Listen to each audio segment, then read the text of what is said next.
Alhamdulillah, hari ini selesai kursus selama 2 hari di Akademi Tradisi Melayu yang kita adakan di Pusat Rawatan Warisan Tradisional Kelang, Nehru, Kelang, bersama peserta-peserta kursus pembuatan minyak herba dan minyak urut.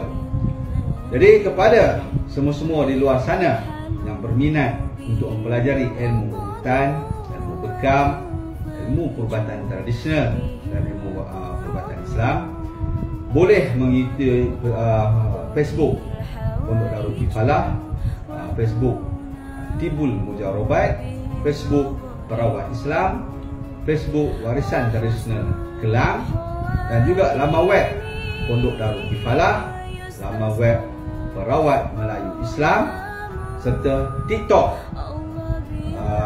Akademi Tradisi Melayu untuk info-info semasa, info-info terkini berkenaan dengan kursus yang akan dan yang telah dianjurkan.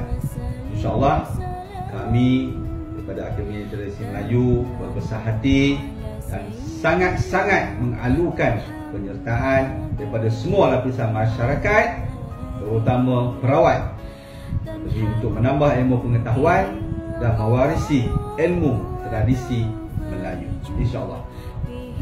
Jom sertai kami.